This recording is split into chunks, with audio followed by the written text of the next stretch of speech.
ఫిబ్రవరి 10, 2024 ఇవాల్టి current affairs. First question, Bharat Ratna గ్రహీత మాజీ ప్రధాని చౌదరి చరణ్ సింగ్కు ఏ పార్టీకి చెందినవారు? చౌదరి చరణ్ సింగ్ ఏ పార్టీకి చెందినవారు అంటే జనతా పార్టీ. జనతా పార్టీకి చెందిన నేత అన్నమాట చౌదరి చరణ్ సింగ్ అన్నమాట. సరే, చౌదరి చరణ్ సింగ్ గురించి మనం చెప్పుకుంటే ఈయన ఉత్తరప్రదేశ్ రాష్ట్రానికి చెందినవారు అన్నమాట. 1987లో చనిపోయారు. ఈయనను ప్రజలందరూ కూడా రైతు బాంధవుడు అని పిలుస్తారనమాట. చౌదరి చరణ్ సింగ్ ఉన్నటువంటి టైటిల్ రైతు బాంధవుడు, గుర్తుపెట్టుకోవాలి, రైతు బాంధవుడు. ఈయన 1979 జూలై 28 నుంచి 1980 జనవరి 14 వరకు గుర్తుపెట్టుకోవాలి. 1979 జూలై 28 టు 1980 జనవరి 14 వరకు ఈయన ప్రధానమంత్రిగా విధులు నిర్వర్తించారన్నమాట. భారతదేశానికి ఇతను 5వ ప్రధానమంత్రి. First Jawaharlal Nehru, second Lal Bahadur Shastri, third Indira Gandhi, fourth Morarji Desai, fifth ఈ చౌదరి చరణ్ సింగ్ అనమాట. చౌదరి చరణ్ సింగ్ ఎవరి తర్వాత ప్రధానమంత్రి అంటే కనుక మొరార్జీ దేశాయ్ తర్వాత. చౌదరి చరణ్ సింగ్ తర్వాత మళ్ళీ ప్రధానమంత్రి అయింది ఎవరంటే కనుక ఇందిరాగాంధీ అనమాట. ఈ చౌదరి చరణ్ సింగ్ జనతా పార్టీ, భారతదేశంలో జనతా పార్టీకి చెందిన తొలి ప్రధానమంత్రి ఎవరంటే మొరార్జీ దేశాయ్, తర్వాత చౌదరి చరణ్ సింగ్ అనమాట. భారతదేశంలో తొలి కాంగ్రెసేతర ప్రధానమంత్రి మొరార్జీ దేశాయ్. అంటే జవహర్లాల్ నెహ్రూ కాంగ్రెసే, లాల్ బహదూర్ శాస్త్రి కాంగ్రెసే, ఇందిరాగాంధీ కాంగ్రెసే. 4వ ప్రధానమంత్రి మొరార్జీ దేశాయ్ కాంగ్రెస్ కాదు. 5వ ప్రధానమంత్రి చరణ్ సింగ్ కాంగ్రెస్ కాదు, గుర్తుపెట్టుకోవాలి. వీళ్ళు జనతా పార్టీకి చెందిన నేతలు ఇద్దరు కూడా, మొరార్జీ దేశాయ్ మరియు చౌదరి చరణ్ సింగ్ అనమాట. మొరార్జీ దేశాయ్ ప్రధానమంత్రిగా ఉన్న హయాంలో ఈ చౌదరి చరణ్ సింగ్ హోంమంత్రిగా పనిచేశాడు, ఆర్థిక మంత్రిగా పనిచేశాడు, అదేవిధంగా ఉప ప్రధానమంత్రిగా కూడా పనిచేశాడు. ఎవరు ప్రధానమంత్రిగా ఉన్న కాలంలో? మొరార్జీ దేశాయ్ ప్రధానమంత్రిగా ఉన్న కాలంలో హోంమంత్రిగా, ఆర్థిక మంత్రిగా, ఉప ప్రధానమంత్రిగా విధులు నిర్వర్తించాడు ఎవరంటే కనుక చౌదరి చరణ్ సింగ్ అనమాట. చౌదరి చరణ్ సింగ్ ఉత్తరప్రదేశ్ రాష్ట్ర ముఖ్యమంత్రి కూడా. ఉత్తరప్రదేశ్ ముఖ్యమంత్రిగా పనిచేసి తర్వాత ప్రధానమంత్రి అయిన వ్యక్తి ఎవరంటే మొరార్జీ దేశాయ్ అనమాట. చౌదరి చరణ్ సింగ్ అనమాట. బాంబే ముఖ్యమంత్రిగా పనిచేసి ప్రధానమంత్రి అయింది మొరార్జీ దేశాయ్. ఉత్తరప్రదేశ్ ముఖ్యమంత్రిగా పనిచేసి ప్రధానమంత్రి అయింది చౌదరి చరణ్ సింగ్ అనమాట, గుర్తుపెట్టుకోవాలి. ఇట్లా చౌదరి చరణ్ సింగ్ ఆయన తక్కువ కాలం పరిపాలించినప్పటికి కూడా మన దేశంలో ప్రధానమంత్రిగా గొప్ప గొప్ప రైతుల సంస్కరణలు తీసుకొచ్చాడు, రైతులకు సంబంధించినటువంటి సంస్కరణలు తీసుకొచ్చాడు అనమాట. అందుకే అతన్ని రైతు బాంధవుడు అంటారు, చౌదరి చరణ్ సింగ్ అనమాట. చౌదరి చరణ్ సింగ్ 1987లో చనిపోతాడు. ఆయన సమాధిని కిసాన్ ఘాట్ అంటారు. చౌదరి చరణ్ సింగ్ యొక్క సమాధిని ఏమంటారు? కిసాన్ ఘాట్ అంటారు అనమాట. పార్లమెంటులో అడుగు పెట్టని ఏకైక ప్రధానమంత్రి చౌదరి చరణ్ సింగే. పార్లమెంట్లో అడుగు పెట్టని ఏకైక ప్రధానమంత్రి ఎవరంటే చౌదరి చరణ్ సింగే. ప్రధానమంత్రిగా అతి తక్కువ కాలం పరిపాలించింది ఎవరంటే చౌదరి చరణ్ సింగే. కాబట్టి ఈ విషయాలన్నీ కూడా చరణ్ సింగ్ గురించిన సమాచారం గుర్తుపెట్టుకోవాలి. ఇతని యొక్క ఘనతను గుర్తించినటువంటి భారత ప్రభుత్వం 2024 జనవరి 9వ తారీఖున ఇతనికి భారతరత్న అనౌన్స్మెంట్ చేయడం జరిగిందనమాట. భారతరత్న జనవరి 9వ తారీఖున ముగ్గురికి ప్రకటించారు. ఎంఎస్ స్వామినాథన్కి, వ్యవసాయ శాస్త్రవేత్త అయిన ఎంఎస్ స్వామినాథన్ ఆయనకి, అదేవిధంగా మరొకరు పివి నరసింహారావు, తొలి తెలుగువాడిగా. నేటి క్లాస్లో పివి నరసింహారావు గురించి చెప్పాను నేను. అదేవిధంగా ఎంఎస్ స్వామినాథన్ గురించి కూడా నేటి క్లాస్లో మనం చెప్పుకున్నాం. ఈరోజు చౌదరి చరణ్ సింగ్ గురించిన సమాచారం చెప్పుకున్నాం. మొత్తం ఈ ఏడాది 5 మందికి ఇచ్చారనమాట. బీహార్ మాజీ ముఖ్యమంత్రి కర్పూరి సింగ్ ఠాగూర్కి, అదేవిధంగా మాజీ ఉప ప్రధానమంత్రి ఎల్కే అద్వానీ గారికి, అదేవిధంగా ప్రధానమంత్రులైనటువంటి చౌదరి చరణ్ సింగ్, పివి నరసింహారావులకి, మరొకరు గొప్ప వ్యవసాయ శాస్త్రవేత్త ఎంఎస్ స్వామినాథన్. 5 మంది పేర్లు మైండ్లో పెట్టుకొని వాళ్ళను గురించిన సమాచారం కూడా నేర్చుకోవాలి ఖచ్చితంగా. నేను అందరినీ 5 మంది గురించి చెప్పాను నీట్గా, ఆ విషయాలన్నీ కూడా. వాటన్నింటిని ఒక చోట నోట్ చేసుకుంటే మీకు సరిపోతుంది, చాలా ఇంపార్టెంట్. ఎక్స్పెక్ట్ చేయొచ్చు ఖచ్చితంగా బిట్లు వీళ్ళ గురించి మనం. సెకండ్ క్వశ్చన్, ఎల్ఐసి మ్యూచువల్ ఫండ్కు నూతన సీఈఓగా ఎవరు నియమితులయ్యారు? ఎల్ఐసి మ్యూచువల్ ఫండ్ నూతన సీఈఓగా రాజీవ్ కుమార్, ఇమెయిల్లో చూడొచ్చు రాజీవ్ కుమార్ గారిని. ఆయనే మ్యూచువల్ ఫండ్స్కి నూతన సీఈఓగా ఎల్ఐసికి సంబంధించి ఆయన నియామకం జరిగిందనమాట. చూడండి, ఎల్ఐసి లైఫ్ ఇన్సూరెన్స్ కార్పొరేషన్ జీవిత బీమా సంస్థ. ఎల్ఐసి ఏర్పడిన సంవత్సరం 1956 సెప్టెంబర్ 1, 1956 సెప్టెంబర్ 1. ఎల్ఐసి ప్రధాన కార్యాలయం ముంబై, మహారాష్ట్ర. ఎల్ఐసి ప్రస్తుత చైర్మన్ సిద్ధార్థ మెహంతి. ఎల్ఐసి 1956లో ఏర్పడితే దీనికి సంబంధించిన వింగ్ అనమాట మ్యూచువల్ ఫండ్స్ అనేటువంటిది. అది 1989లో ఏర్పడింది. ఎల్ఐసి మ్యూచువల్ ఫండ్స్ ఎప్పుడు ఏర్పడిందంటే 1989లో ఏర్పడింది అనమాట. ఇప్పుడు దీనికి నూతన సీఈఓగా ఎవరు నియమించబడ్డారంటే కనుక రాజీవ్ కుమార్ అనే విషయాన్ని మైండ్లో పెట్టుకోవాలి. నూతన నియామకాలలో న్యూ అపాయింట్మెంట్స్లో నోట్ చేసుకోవాలి, ఇంపార్టెంట్. ఇంకా ఫస్ట్ ఆప్షన్లో అనిల్ లాహోటి ఉన్నారు. అనిల్ లాహోటి ఇటీవల TRAI telecom regulatory authority of India TRAI చైర్మన్గా నియమించబడ్డాడు Anil Lahoti. Neena Singh second option, CISF central industrial security force. సిఐఎస్ఎఫ్కు తొలి మహిళా డైరెక్టర్ జనరల్గా నీనా సింగ్ నియమించబడింది. ఈ సిఐఎస్ఎఫ్ ఇప్పుడు దేని బాధ్యతలు చూసుకుంటూ ఉందంటే పార్లమెంటు. ఇటీవల పార్లమెంట్లో గ్యాస్ లీకేజ్ జరిగిందనమాట. దాని తర్వాత సిఐఎస్ఎఫ్ మొత్తం పార్లమెంటుని ఎవరికి అప్పగించారంటే ఈ సిఐఎస్ఎఫ్ దళానికి అప్పగించారనమాట. ఇప్పుడు నీనా సింగ్ ఉంది, గుర్తుపెట్టుకోవాలి, డైరెక్టర్ జనరల్గా, డీజీగా. నెక్స్ట్ రాజీవ్ కుమార్ అంటే LIC mutual fund CEO. Next Arvind Panagariya అంటే మనం రోజు చెప్పుకుంటూనే ఉన్నాం. 16వ ఆర్థిక సంఘం చైర్మన్గా ఎవరు నియమించబడ్డారంటే అరవింద్ పనగారియా, నీతి ఆయోగ్ మాజీ ఉపాధ్యక్షుడు అనమాట. ఆయన నీతి ఆయోగ్కు మాజీ ఉపాధ్యక్షుడు అనమాట. ఈ అరవింద్ పనగారియా నియమించబడ్డాడు. అంతేకాదు ఈ 16వ ఆర్థిక సంఘానికి కార్యదర్శిగా నియమించబడింది ఎవరంటే కనుక రిత్విక్ రంజన్ పాండే. అది కూడా చెప్పుకున్నాం మనం రిత్విక్ రంజన్ పాండే గురించి. అదేవిధంగా 16వ ఆర్థిక సంఘానికి 4 సభ్యులు నియమించబడ్డారనమాట.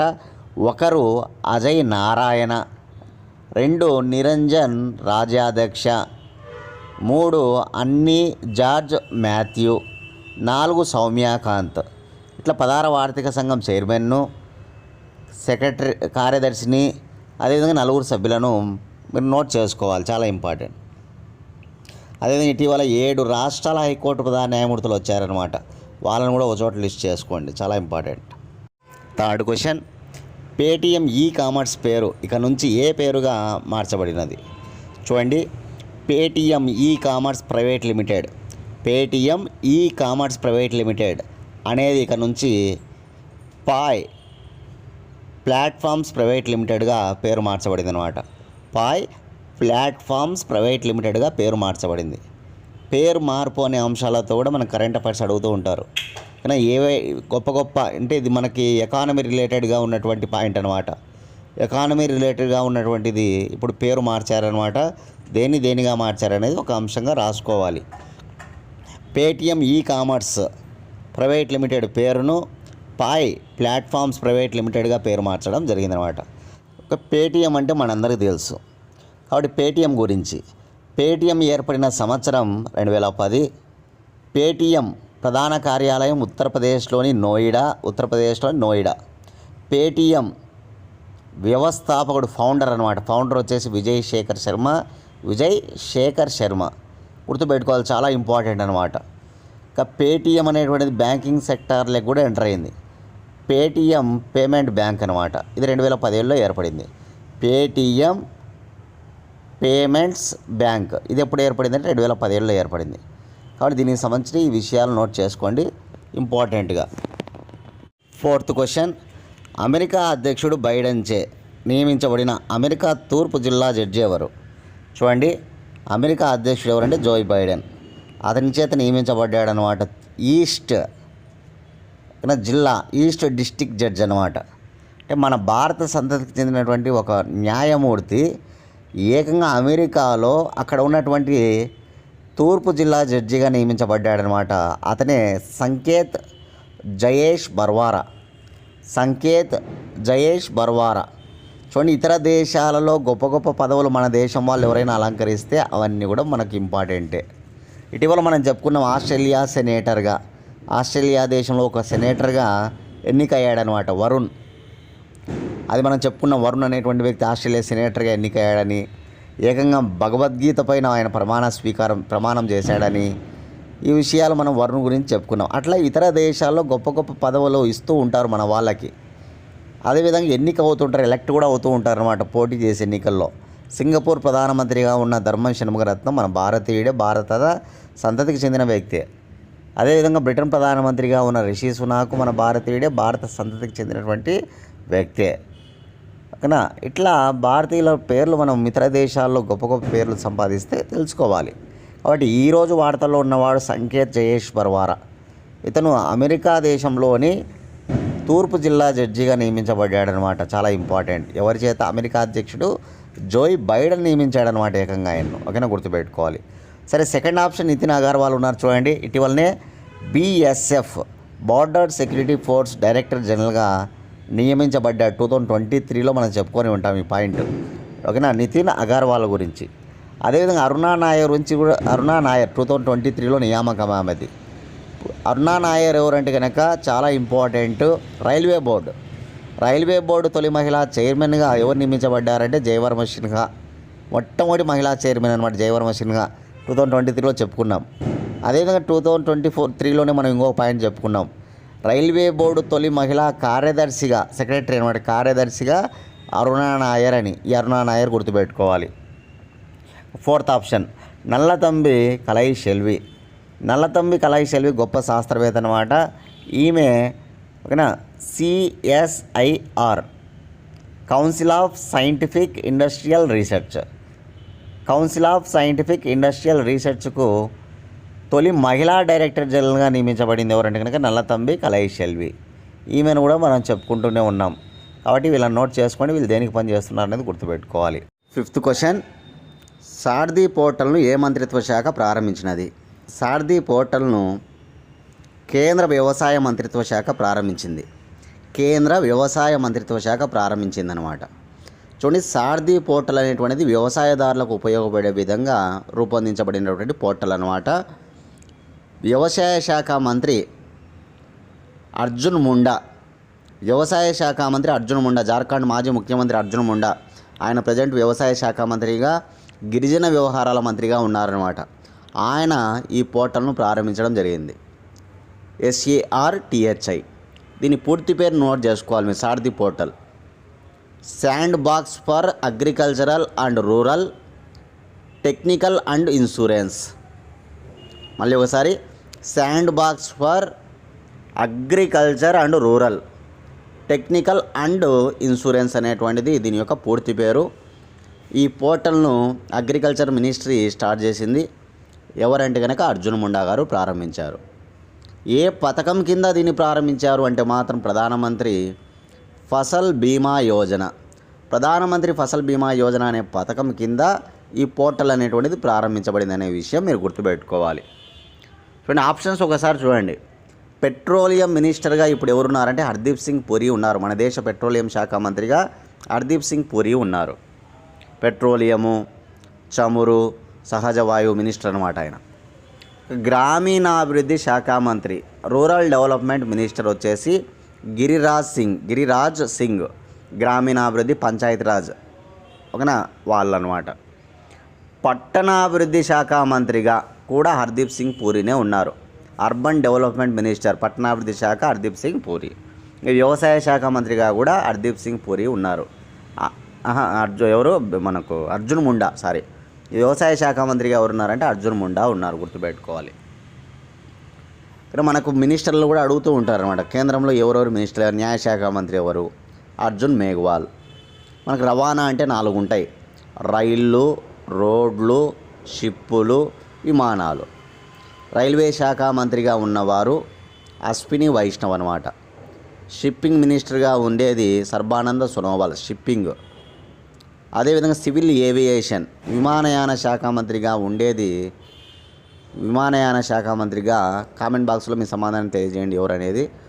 అదేవిధంగా రోడ్డు జాతీయ రహదారులు ఇవి ఉంటాయి కదా రోడ్లు, వాటికి సంబంధించి నితిన్ గడ్కరీ ఉన్నారనమాట.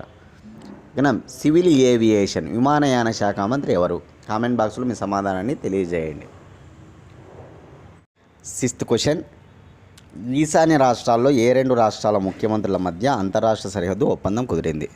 చూడండి, ఈశాన్య రాష్ట్రాలు అంటే మనందరికీ తెలుసు 7 రాష్ట్రాలు ఉంటాయి ప్రముఖంగా, వాటినే 7 సిస్టర్స్ అని కూడా అంటారనమాట. ఈ రాష్ట్రాల మధ్య వివాదాస్పదం అనేటువంటి నడుస్తూనే ఉంటుంది.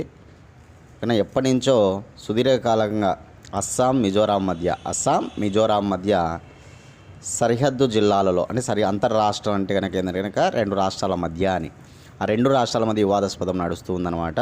సరిహద్దులలో అస్సాం రాష్ట్రంలోని 3 జిల్లాలు, మిజోరాం రాష్ట్రంలోని 3 జిల్లాల మధ్య వివాదం అనేటువంటి సుదీర్ఘకాలంగా ఉంది. ఆ 3 జిల్లాలు ఏమనేది నోట్ చేసుకోండి. అస్సాం రాష్ట్రంలోని కరీంగంజ్ అనేటి జిల్లా, హెయిల్ కండి అనే ఒక జిల్లా, చాసర్ అనే జిల్లా ఒకటి. ఈ 3 జిల్లాలు అస్సాం రాష్ట్రం అనమాట. అదేవిధంగా మిజోరాం రాష్ట్రంలో కూడా సరిహద్దుల్లో ఉన్న 3 జిల్లాలు ఏ అంటే కనుక ఐజ్వాల్, కోలాసిబ్, మమిట్. ఐజ్వాలు, కోలాసిబ్, మమిట్ అనేటువంటి జిల్లాలు ఉంటాయి ఇక్కడ మిజోరాంలో. అట్లా అక్కడ 3 జిల్లాలు, ఇక్కడ 3 జిల్లాలు. ఆ సరిహద్దుల్లో సుదీర్ఘకాలంగా వివాదాస్పదం ఉంది. ఈరోజు అది ఓకేనా, ఆ వివాదాస్పదాన్ని 2 రాష్ట్రాల ముఖ్యమంత్రులు కూడా బాగా పరిష్కరించడం జరిగిందనమాట. దీనికి సంబంధించి ఆ సరిహద్దుల్లో 600 కిలోమీటర్ల మేర సరిహద్దును వాళ్ళు నిర్ణయించుకోవడం జరిగిందనమాట. గుర్తుపెట్టుకోవాలి, చాలా ఇంపార్టెంట్గా ఈ విషయాన్ని మనకి ఈరోజు 2 రాష్ట్రాల మధ్య గొప్ప ఒప్పందం అన్నమాట ఇది. అస్సాం రాష్ట్ర ముఖ్యమంత్రి హేమంత్ బిశ్వ శర్మ, మిజోరాం ముఖ్యమంత్రి ఇటీవల నియమించబడ్డాడు కొత్తగా మిజోరాం ముఖ్యమంత్రిగా లాల్డు హోమా. ఏ పార్టీ? జోరం పీపుల్స్ మూమెంట్, జెడ్పీఎం అనమాట. జోరం పీపుల్స్ మూమెంట్ కొత్త పార్టీ ఇది, ఓకేనా. ఆ పార్టీ ఇప్పుడు అధికారంలోకి వచ్చిందనమాట. ఒక కొత్త పార్టీ అధికారంలోకి వచ్చింది మిజోరాంలో. హేమంత్ బిశ్వ శర్మ అంటే బీజేపీ పార్టీ అనమాట. కాబట్టి అస్సాం మిజోరాం అంటే గుర్తుపెట్టుకోవాలి. ఈరోజు వివాదాస్పదం అనేటువంటిది ముగిసిందనమాట. వాళ్ళకు సుదీర్ఘకాలంగా ఉన్నటువంటి వివాదాస్పదం. అస్సాం రాజధాని దిష్పూర్, అస్సాం రాష్ట్ర హైకోర్టు గౌహతి హైకోర్టు, అస్సాం రాష్ట్ర భాష అస్సామీ, అస్సాం రాష్ట్ర ముఖ్యమంత్రి హేమంత్ బిశ్వ శర్మ భారతీయ జనతా పార్టీ, అస్సాం రాష్ట్ర గవర్నర్ గులాబ్ చంద్ కటారియా. అస్సాం అంటే మనందరూ తెలుసు కజిరంగా నేషనల్ పార్కు, అదేవిధంగా బ్రహ్మపుత్ర నది ఆధారిత ద్వీపం మజులీ ద్వీపం. ఇట్లా అస్సాం అనేది చాలా ముఖ్యంగా బ్రహ్మపుత్ర నది బాగా ప్రవహిస్తుంది, ఎక్కువగా ప్రవహిస్తుంది అనమాట అస్సాం రాష్ట్రంలో. ఓకేనా. ఇట్లా అస్సాం అనేది చాలా ప్రముఖంగా మనకి ఇటీవలనే నిన్నటి క్లాస్లో కరెంట్ అఫైర్స్లో కామాఖ్య క్యారిడార్ గురించి చెప్పుకున్నాం. అది కూడా అస్సాం రాష్ట్రంలో ఉన్న ఒక ప్రముఖ దేవాలయం. దాన్ని అభివృద్ధి చేయడం కోసం ఒక క్యారిడార్ ఏర్పాటు చేస్తూ ఉన్నారన్నమాట. అదే కామాఖ్య యాక్సెస్ క్యారిడార్ అని నిన్న చెప్పుకున్నాం. ఇవన్నీ గుర్తుపెట్టుకోవాలి కరెంట్ అఫైర్స్లో. అస్సాం రాష్ట్రంలో అసెంబ్లీ స్థానాలు 126, లోక్సభ స్థానాలు 14, రాజ్యసభ స్థానాలు 7 ఉంటాయి. అది కూడా మైండ్లో పెట్టుకోవాలి. గొప్ప రాజకీయ విభాగం అనమాట అస్సాం. మిజోరాం రాజధాని ఐజ్వాలు, మిజోరాం హైకోర్టు గౌహతి హైకోర్టు అస్సాం, మిజోరాం రాష్ట్ర భాష మిజోరాం రాష్ట్ర ముఖ్యమంత్రి లాల్డు హోమా, జోరం పీపుల్స్ మూమెంటు, మిజోరాం రాష్ట్ర గవర్నర్ కంబంపాటి హరిబాబు. మిజోరాంలో అసెంబ్లీ స్థానాలు 40, మిజోరాంలో లోక్సభ స్థానం 1, మిజోరాంలో రాజ్యసభ స్థానం 1 అనమాట. 7th క్వశ్చన్, కేంద్ర విదేశాంగ మంత్రిత్వ శాఖ వెల్లడించిన వివరాల మేరకు ఏ దేశంలో అధిక విద్యార్థులు మరణించారు? చూడండి, విదేశాంగ మంత్రిత్వ శాఖ, మన విదేశాంగ మంత్రి ఎవరు? జైశంకర్ గారు. ఓకేనా. ఇక్కడ పార్లమెంటులో ఇప్పుడు జరిగినటువంటి సమావేశాల్లో భాగంగా జరిగిన చర్చల్లో మన భారతీయ విద్యార్థులు విదేశాల్లో మరణించిన వారి డేటా, ఆ గణాంకాలను వెల్లడించడం జరిగిందనమాట. అవి నోట్ చేసుకోవాలి. అంటే మన భారతీయ విద్యార్థులు విదేశాల్లో మరణించిన వారు 403 మంది అంట. అది ఎప్పటి నుంచి? 2018 నుంచి ఇప్పటి వరకు. 2018 నుంచి ఇప్పటి వరకు ఇతర కారణాల వల్ల మన భారతదేశ విద్యార్థులు ఇతర దేశాల్లో మరణించిన వారు 403.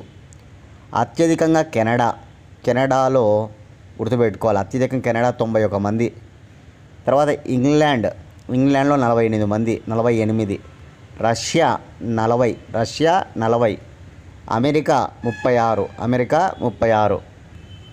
అదేవిధంగా ఉక్రెయిన్ యుద్ధం జరుగుతుంది, ఉక్రెయిన్ అక్కడ 21 మంది. ఇది ఆ డేటా గుర్తుపెట్టుకోండి. ఫస్ట్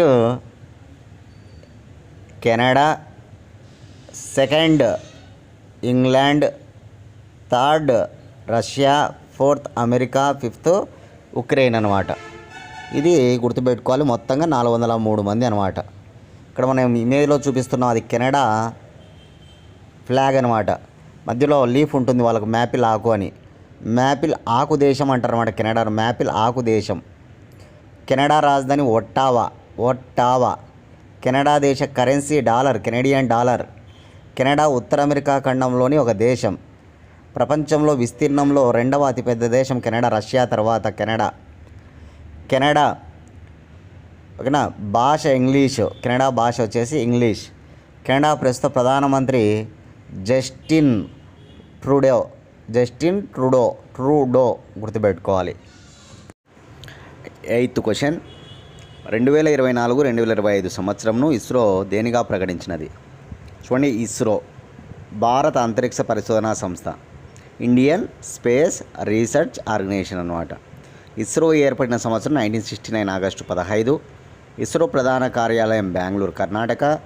ఇస్రో తొలి చైర్మన్ విక్రమ్ సారాభాయ్ ఓకేనా. ఇస్రో ప్రస్తుత చైర్మన్ వచ్చేసి ఎస్ సోమనాథ్ గారు. ఇట్లాంటి ఇస్రో ఈరోజు మనం ప్రపంచంలో అన్ని దేశాలు కూడా ఇస్రో గురించి మాట్లాడుతున్నాయి. అత్యంత గొప్ప విజయాలన్నమాట ఇస్రోటి 2023 సంవత్సరాన్ని బాగా చెప్పుకోవచ్చు మనం. అలా ఈ ఏడాది 2024-25 ఆర్థిక సంవత్సరానికి సంబంధించి ఆర్థిక సంవత్సరం అంటే ఎప్పుడు స్టార్ట్ అవుతుంది? ఏప్రిల్ 1వ తేదీ నుంచి మార్చి ఎండింగ్ వరకు. కాబట్టి 2024-2025 సంవత్సరానికి సంబంధించి ఆర్థిక సంవత్సరంలో ఎన్ని ప్రయోగాలు చేయాలని నిర్ణయించిందంటే కనుక మొత్తం 26 ప్రయోగాలు చేయాలని నిర్ణయించింది అనమాట. 26 ప్రయోగాలు. మొత్తం 14 నెలల కాలానికి 30 ప్రయోగాలు చేయాలని నిర్ణయించింది. మొత్తం 14 నెలల కాలానికి 30 ప్రయోగాలు. అదే 2024-2025 ఆర్థిక సంవత్సరంలో అయితే 26 ప్రయోగాలు చేయాలని నిర్ణయించింది అనమాట ప్రయోగాత్మకంగా. ఇక్కడ ISRO new space India limited మరియు Indian national space promotion and authorised centre వీటి యొక్క ఆధ్వర్యంలోనే ఇస్రో ఈసారి ప్రయోగాలు చేయాలని నిర్ణయించింది అనమాట. అంటే ప్రైవేట్ సంస్థలు అనమాట.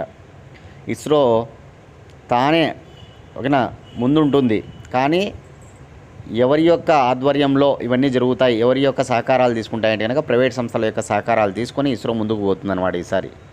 ఇంతకుముందు ఇస్రో ఒక్కటే ఆ ప్రయోగాలకు రూపకల్పన చేసి శ్రీకారం చుట్టేదనమాట. కానీ ఇప్పుడు ఇస్రో ఈ సంవత్సరం చాలా ముఖ్యమైన గొప్ప ప్రయోగాలు చేయాలని నిర్ణయించింది కాబట్టి ఖచ్చితంగా ప్రైవేట్ సంస్థల భాగస్వామ్యాన్ని తీసుకోవాల్సిందే అని నిర్ణయించింది అనమాట. దానిలో భాగంగా 26 ప్రయోగాలు చేయాలని నిర్ణయించింది. 14 నెలలకు సంబంధించి మొత్తం 30 ప్రయోగాలు చేయాలని నిర్ణయించింది అనమాట. వీటిలో ముఖ్యంగా 7 గగన్యాన్ ప్రయోగాత్మక ప్రయోగాలు కూడా ఉన్నాయి. గగన్యాన్ అంటే మనం అంతరిక్షంలోకి మానవులను పంపించే కార్యక్రమం అనమాట. అదే గగన్యాన్ ప్రాజెక్ట్ ఇస్రో వాళ్ళదే. దానిలో భాగంగా ఈ ఆర్థిక సంవత్సరంలో 7 ప్రయోగాత్మక ప్రయోగాలు చేసి 2025 చివరన లాస్ట్లో మనుషులను పంపించడానికి సిద్ధం కాబోతూ ఉన్నట్టుగా చెప్పిందనమాట ఇస్రో. అంతేకాదు పిఎస్ఎల్వి సిరీస్లో కూడా 8 ప్రయోగాలు చేయనున్నారన్నమాట. ఈ 26 ప్రయోగాల్లో పిఎస్ఎల్వి సిరీస్ కూడా 8 ఉన్నాయని వాడిని గుర్తుపెట్టుకోవాలి. ఆర్థిక సంవత్సరం 24 ప్రారంభం కాకముందే ఇప్పుడు 2 చేయబోతున్నారన్నమాట present. SSLV D3 small satellite launching vehicles, చిన్న ఉపగ్రహాలను పంపించడానికి ఉపయోగించేటువంటి రాకెట్ అనమాట. ఎస్ఎస్ఎల్వి D3 ఆ ప్రయోగం ఒకటి, అగ్నిబాన్ అనేటువంటి ప్రయోగం ఒకటి. ఈ 2 మార్చి నెలలో చేయబోతూ ఉన్నారన్నమాట. గుర్తుపెట్టుకోవాలి, ఈ సంవత్సరం మార్చి నెలలో. కానీ ఇదంతా ఇస్రో చెప్పినటువంటి విషయాలన్నమాట, ఇంపార్టెంట్ గుర్తుపెట్టుకోవాలి. ఈరోజు ఇస్రో అనగానే 2023లో మనకు ముఖ్యంగా చంద్రయాన్-3 ప్రయోగం ఒకటి, ఆదిత్య L1 మిషన్ ఒకటి. ఆ రెండు బాగా ఇంపార్టెంట్ అనమాట. ఎవరికైనా ఏ ఎగ్జామ్ ప్రిపేర్ అయ్యే వాళ్ళకైనా చంద్రయాన్-3 పైన, ఆదిత్య L1 పైన బిట్లు పడే ఛాన్స్ ఎక్కువగా ఉంది. ఇప్పుడు చంద్రయాన్-3 అంటే మనకు తెలుసు LVM-3M4 అనేటువంటి రాకెట్ ద్వారా చంద్రయాన్-3 ప్రయోగాన్ని చేయడం జరిగింది. 2023 జూలై 14వ తారీఖున తిరుపతి జిల్లాలోని శ్రీహరికోటలో ఉన్నటువంటి సతీష్ ధావన్ స్పేస్ సెంటర్ నుంచి ప్రయోగాన్ని చేపట్టారనమాట. LVM-3M4 గుర్తుపెట్టుకోవాలి. ఈ LVM-3M4 రాకెట్లో భాగంగా 3 భాగాలు ఉన్నాయి. ఒకటి ప్రొపల్షన్ మాడ్యూల్ మనకు తెలుసు, చెప్పుకున్నాం. అదేవిధంగా ప్రజ్ఞాన్ రోవర్ ఒకటి, అదేవిధంగా ల్యాండర్ విక్రమ్ అనమాట. ల్యాండర్ పేరు ఏదంటే విక్రమ్, రోవర్ పేరు ఏదంటే ప్రజ్ఞాన్. ఇట్లా 3 ఉన్నాయన్నమాట. ఇందులో ప్రొపల్షన్ మాడ్యూల్ నుంచి విడిపోయి ల్యాండ్ అవుతుందన్నమాట. తర్వాత రోవర్ బయటకు వస్తుంది, మనకు తెలుసు. ఎప్పుడు విజయవంతమైంది ఈ ప్రయోగం అంటే 2023 ఆగస్టు 23న చంద్రుని యొక్క దక్షిణ ధ్రువం పైన ల్యాండ్ అయిందనమాట. దక్షిణ ధ్రువం పైన ప్రపంచంలో ఏ దేశానికి సాధ్యం కాని విషయం ఇస్రోకి జరిగిందనమాట. చంద్రుని దక్షిణ ధ్రువంపై ఏ దేశం కూడా దిగలే. మన భారతదేశము ఇస్రో వాళ్ళు దింపడం జరిగిందనమాట, ల్యాండ్ కావడం జరిగిందనమాట. గుర్తుపెట్టుకోవాలి. అంటే విజయవంతమైనామన్నమాట. కాబట్టి ప్రతి ఏటా ఆగస్టు 23ను స్పేస్ డేగా జరపాలని నిర్ణయించింది ప్రభుత్వం, కేంద్ర ప్రభుత్వం, భారతదేశం. అంతేకాదు ఆ దిగినటువంటి ప్రాంతానికి శివశక్తి పాయింట్ అని కూడా నరేంద్ర మోడీ నామకరణం చేయడం జరిగింది. అది కూడా మనకు తెలుసు. ఇది మనం చూసాం, చంద్రయాన్-3 గురించి బాగా చెప్పుకున్నాం అప్పుడంతా.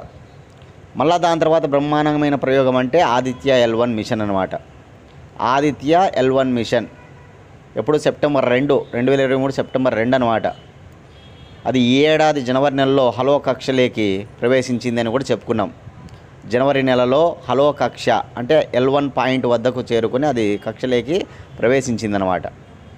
ఇది ఆదిత్య L1 సూర్యుని పైన ప్రయోగం అనమాట. ఉపయోగించిన రాకెట్ ఏది? PSLV C-57 polar satellite launching vehicle C-57 Aditya L1 మిషన్లో భాగంగా మనం వాడడం జరిగింది. గుర్తుపెట్టుకోవాలి. అది చాలా వెరీ ఇంపార్టెంట్. అట్లా అత్యంత అద్భుతమైనటువంటి ప్రయోగాత్మక ప్రయోగాలకి 2023 శ్రీకారం చుట్టడం జరిగిందనమాట. ఈ ఏడాది 1వ తారీఖున, జనవరి 1వ తారీఖున కూడా ఒక ప్రయోగం చేశారు, మనకు తెలుసు. PSLV C-58 ద్వారా, polar satellite launching vehicle C-58 అనే రాకెట్ ద్వారా ఎక్స్పోశాట్ మిషన్. ప్రయోగం పేరు ఏంటి? ఎక్స్పోశాట్ మిషన్ అనమాట. శాటిలైట్ పేరు ఎక్స్పోశాట్ అనమాట. రాకెట్ పేరు PSLV C-58 అనమాట. ఇది కూడా తిరుపతి జిల్లాలోని శ్రీహరికోటలో ఉన్న సతీష్ ధావన్ స్పేస్ సెంటర్ నుంచి ప్రయోగించారు 1వ తారీఖున, తొలి రోజునే ఈ సంవత్సరం. కృష్ణ బిలాల పైన, అదేవిధంగా రేడియో, మనకి ఎక్స్రే కిరణాల పైన ప్రయోగాలు చేయడం కోసం శ్రీకారం చుట్టారనమాట. మొట్టమొదటి మిషన్ ఇది కూడా. కృష్ణ బిలాల పైన ప్రయోగం ఎప్పుడు చేయలే మన భారతదేశం, ఈసారి శ్రీకారం చుట్టడం జరిగింది. ఇట్లా ఇవన్నీ మనం చెప్పుకుంటూనే ఉన్నాం. అన్నిటి ఒక చోట నోట్ చేసుకోమని చెప్పినా అప్పుడప్పుడు రివిజన్ చేసుకుంటూ రావాలి. సైన్స్ అండ్ టెక్నాలజీలో చాలా వెరీ ఇంపార్టెంట్, ఓకేనా? చాలా ఇంపార్టెంట్. సరే, ఈరోజు ఏమని పేరు పెట్టింది ఇస్రో ఈ ఆర్థిక సంవత్సరానికి అంటే space reform year. 4th option చూడండి, స్పేస్ రీఫార్మ్ ఇయర్. గుర్తుపెట్టుకోవాలి. 2024-2025 ఆర్థిక సంవత్సరానికి ఇస్రో పెట్టిన పేరు స్పేస్ రీఫార్మ్ ఇయర్ అనమాట. ఎక్కువగా 7 ప్రయోగాత్మక ప్రయోగాలు చేయనున్నారు ఈ ఇయర్లో గగన్యాన్. అందుకే గగన్యాన్ ఇయర్ అని కూడా అనొచ్చు. దీన్ని ఒక రకంగా చెప్పాలంటే గగన్యాన్ ఇయర్ అనొచ్చు, స్పేస్ రీఫార్మ్ ఇయర్ అని కూడా అనొచ్చు అనమాట. ఓకేనా? ఇవి గుర్తుపెట్టుకోండి, నోట్ చేసుకోండి. 9th క్వశ్చన్, తెలంగాణలో ఎన్ని ఖేలో ఇండియా సెంటర్స్కు ఏర్పాటు చేయనున్నారు? చూడండి, తెలంగాణ రాష్ట్రంలో 13 ఖేలో ఇండియా సెంటర్స్ ఏర్పాటు చేయాలని నిర్ణయించడం జరిగిందనమాట క్రీడా మంత్రిత్వ శాఖ. చూడండి, Khelo India youth games, Khelo India university games ఇవన్నీ జరుగుతూ ఉన్నాయి, మనకు తెలుసు. అంటే భారతదేశాన్ని అంతర్జాతీయంగా గొప్ప స్థానాన్ని ఉంచడం కోసం భారత ప్రభుత్వం ఈ గేమ్స్ అనేటువంటి ప్రతి ఏటా నిర్వహిస్తూ ఉంది. దీనిలో భాగంగా ఖచ్చితంగా భారతదేశ వ్యాప్తంగా అనేక రాష్ట్రాల్లో ఖేలో ఇండియా సెంటర్స్ ఏర్పాటు చేయబోతూ ఉన్నారన్నమాట. తెలంగాణకు సంబంధించి 13 ఖేలో ఇండియా సెంటర్స్ ఏర్పాటు చేయడానికి అంగీకరించడం జరిగింది. గుర్తుపెట్టుకోవాలి. ఖేలో ఇండియా సెంటర్స్ ఎన్ని తెలంగాణకు అంటే 13 అని గుర్తుపెట్టుకోవాలి. ఇటీవల మనందరికీ తెలుసు Khelo India youth games complete అయ్యాయి అన్నమాట జనవరి నెలలో. ఈ ఖేలో ఇండియా యూత్ గేమ్స్ అనేటువంటివి 6వవి జరిగాయి, తమిళనాడులో జరిగాయి. వీర మంగై మస్కట్ అని మనకు తెలుసు. First place Maharashtra, second Tamil Nadu, Andhra Pradesh 13వ స్థానం, తెలంగాణ 6వ స్థానంలో నిలిచిందని మనందరికీ తెలుసు. కాబట్టి గుర్తుపెట్టుకోవాలి, ఖేలో ఇండియా యూత్ గేమ్స్ అనేటువంటిది జనవరి నెలలో కంప్లీట్ అయ్యాయి. మనం చెప్పుకున్నాం నీట్గా దాని గురించి. 6వది జరిగాయి అన్నమాట ఈసారి. తమిళనాడులో జరిగాయి, మస్కట్ వీరమంగై. ఓకేనా, ఫస్ట్ మహారాష్ట్ర, 2 తమిళనాడు, ఆంధ్రప్రదేశ్ స్థానం 13వ స్థానము, తెలంగాణ స్థానము 6వ స్థానంలో ఉందని మనం చెప్పుకున్నాం. ఖచ్చితంగా ఆ విషయాలు గుర్తుపెట్టుకోవాలి. అదే తెలంగాణలో ఎన్ని ఖేలో ఇండియా సెంటర్స్ని ఏర్పాటు చేస్తూ ఉన్నారంటే 13 అనే విషయాన్ని మైండ్లో పెట్టుకోండి అందరూ కూడా, చాలా ఇంపార్టెంట్.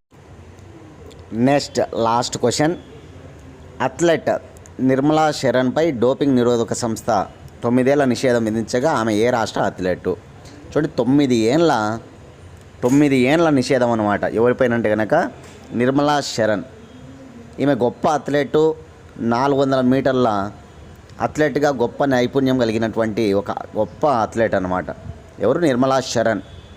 ఈ డోపింగ్ నిరోధక సంస్థ ఈమె డోపింగ్కు పాల్గొనింది అని చెప్పేటువంటి కానీ అది రుజువు కావడం వల్ల, డోపింగ్కు పాల్పడిందని రుజువు కావడం వల్ల ఈ గొప్ప అథ్లెట్ పైన, నిర్మలా శరణ్ పైన 9 ఏళ్ల నిషేధం విధించిందనమాట.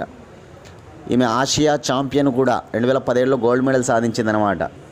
కానీ అట్లాంటి గోల్డ్ మెడల్ సాధించినటువంటి గొప్ప ఛాంపియన్ అనమాట ఆమె. ఈరోజు రుజువు కావడం వల్ల 9 ఏళ్ల నిషేధానికి గురైంది. ఆ విషయాన్ని గుర్తుపెట్టుకోవాలి. హర్యానా రాష్ట్రానికి చెందినటువంటి పర్సన్ అనమాట ఈమె. ఈ నిర్మలా శరణ్ ఏ రాష్ట్రానికి చెందిన అథ్లెట్ అంటే కనుక హర్యానా రాష్ట్రం. అంతర్జాతీయ స్థాయిలో కూడా ఆడడం జరిగిందనమాట. ఈరోజు ఆమె డోపింగ్కు గురి అయ్యి 9 ఏళ్ల నిషేధానికి గురైంది. ఆ విషయాన్ని గుర్తుపెట్టుకోండి. ఇవి ఇవాల్టి కరెంట్ అఫైర్స్ అనమాట. చూడండి, మీ అందరికి కూడా నేను చెప్పేది ఒకటే, బాగా చదవాలి. ఎంత బాగా చదివితే అంత బాగా జాబులు వస్తాయి. ఏదో మనం ఊరికి అట్లా చదువుతూ మనకు జాబులు వస్తాయంటే కనుక అది జరగని పని. బాగా చదవాలన్నమాట, అదే పనిగా చదవాలి. కోచింగ్ తీసుకునే వాళ్ళు ఖచ్చితంగా కోచింగ్ తీసుకోవాలి. రైల్వే ఎగ్జామ్స్ ఉన్నాయి, మంచి నోటిఫికేషన్స్. ఎవరైనా కోచింగ్ తీసుకోకపోతే కోచింగ్ తీసుకోండి అందరు కూడా. నేను చెప్పేది మీ అందరికీ కూడా, కోచింగ్ తీసుకున్న వాళ్ళు ఖచ్చితంగా కాన్సన్ట్రేషన్గా టైం పెట్టుకొని చదువుకోవాలి. కోచింగ్ తీసుకొని వాళ్ళు కోచింగ్ తీసుకొని తర్వాత మళ్ళీ కొద్ది టైంతో చదువుకుంటే కనుక జాబులు అనేటువంటివి వస్తాయన్నమాట. అంతేగాని ఊరికి ఎట్లా అంటే అట్లా చదువుకుంటూ మన ఇష్ట ప్రకారం మనం చదువుకుంటూ ఉంటే జాబులు రావు. కాబట్టి జాబులు తెచ్చుకోవడానికి ఎంతో కష్టపడాలి, బాగా ఇష్టపడాలి. ఓకేనా, ఇది నేను చెప్పేది. అదేవిధంగా మన ఛానల్ నుంచి 1 ఇయర్ కరెంట్ అఫైర్స్ తయారు చేయడం జరిగిందనమాట. విత్ దాంట్లో జీకే కూడా ఉంటుంది. మనం చెప్పే క్లాసులు ఎలాగైతే ఉంటాయో అలాగనే తయారు చేస్తున్నాం. కాబట్టి అందరూ కూడా యూజ్ చేసుకోండి. 8186006848 అనే నెంబర్కి 100 రూపీస్ ఫోన్పే చేసి అదే నెంబర్కి స్క్రీన్షాట్ పెట్టండి. 24 గంటల లోపల పీడిఎఫ్ ఫైల్ పంపిస్తాం. అదేవిధంగా డిఎస్సి వాళ్ళకి స్టాండర్డ్ జీకే ఎగ్జామ్స్ రాసుకోవాలన్నా ఈ నెంబర్కి నాకు కాల్ చేయండి. ఇప్పుడు డిఎస్సి పడినాయి కదా, దానికి జీకే ఉంటుంది, స్టాండర్డ్ జీకే. నా జీకే విత్ కరెంట్ అఫైర్స్ రెండింటికి సంబంధించి ఎగ్జామ్స్ రాసుకోవడానికి విత్ మెటీరియల్తో ఉంటుందన్నమాట. విత్ మెటీరియల్ కూడా మేము అందిస్తాం.